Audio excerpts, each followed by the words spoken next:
I'll never forget that family dinner. I was 30 years old, sitting at a table surrounded by aunts, uncles, and cousins. The air was thick with the aroma of roasted chicken and unspoken tension. For years, I had been the family's problem child, not because I was in trouble, but because I chose a path different from the one my parents had meticulously planned for me. I didn't become a lawyer or a doctor. I became an artist. I didn't marry my high school sweetheart. I was single and happily so. For years, every family gathering was a subtle interrogation. When are you going to get a real job? Don't you want a family? Your cousin just bought a house, you know. I smile, deflect, and shrink a little more inside each time. I loved my family, but I felt like a foreigner at their table, speaking a language they refused to understand. My life, my choices, my very being seemed to be a constant source of disappointment for my parents. I tried so hard to make them proud, to bridge the gap between their expectations and my reality, but it was like trying to build a bridge with sand. That night, something was different. The questions weren't subtle anymore. They were direct, sharp, and fired across the table like arrows. My father started it. He'd had a little too much wine and his usual filter was gone. 30 years old, he announced to the table, his voice booming. 30 years old, and what have you got to show for it? No husband, no kids, just paintings. We didn't raise you to be a starving artist. The table fell silent. Every eye was on me. I could feel my face burning. My mother, instead of defending me, chimed in. We just worry about you, she said, but her tone wasn't worried. It was sharp with disappointment. All your cousins are settled. They have stability. What do you have? I opened my mouth to defend myself, to explain that my paintings paid my rent, that my life was full and happy, that settled wasn't my definition of success. But before I could get a word out, my father delivered the final blow. He stood up, his chair scraping loudly against the floor. You know what? I'm done. I am done worrying. I am done being embarrassed. He looked me straight in the eye, and the words that came next shattered the last remaining pieces of my hope. As far as I'm concerned, we don't have a daughter anymore. He said it, right there, in front of everyone. The words hung in the air, heavy and suffocating. My mother just nodded, her lips pressed into a thin, tight line. Disowned, publicly, at a family dinner. My heart didn't just break. It felt like it had been ripped out of my chest and stomped on the floor. I looked around the table, searching for an ally, a kind glance, anything. But all I saw were eyes darting away, faces filled with pity or discomfort. No one said a word. No one stood up for me. In that moment, I was completely and utterly alone. Tears were streaming down my face, but a strange thing happened. Through the haze of pain and humiliation, a tiny spark ignited within me. It was a flicker of anger, of defiance. For years, I had been trying to contort myself into a shape that would please them, a shape that would finally earn their approval. And for what? To be discarded so carelessly, so cruelly? I slowly wiped my tears away.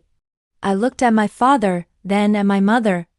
The fear that had lived in my gut for decades, the fear of their disappointment, was gone. What was left to be afraid of? They had already done the worst thing they could possibly do. They had rejected me, so I stood up. My legs were shaking, but my voice, when it came out, was surprisingly steady. You're right, I said, my voice cutting through the silence.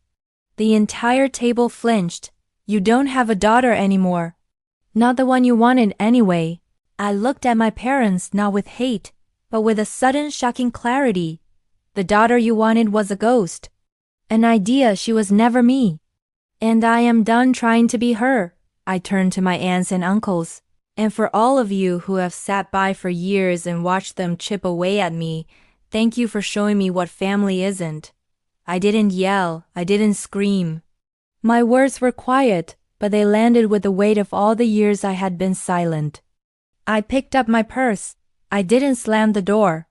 I walked out calmly, deliberately, with my head held high. Each step I took away from that house felt lighter than the one before.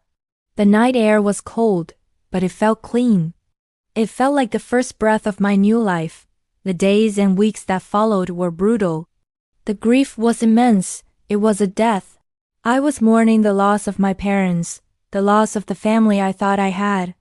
I cried a lot. I felt adrift, unmoored. There is a special kind of pain that comes from being rejected by the two people who are supposed to love you unconditionally. It makes you question your own worth, your own value. But alongside the grief, that spark of defiance grew into a steady flame. It was the flame of my own voice. For the first time, there was no one to please, no one to answer to, no one whose expectations I had to manage. There was just me. And the question was no longer, what do they want me to be? It was, what do I want to be? I threw myself into my art with a passion I never felt before. My paintings changed. They became bolder, more honest, more raw. I wasn't just painting pretty landscapes anymore.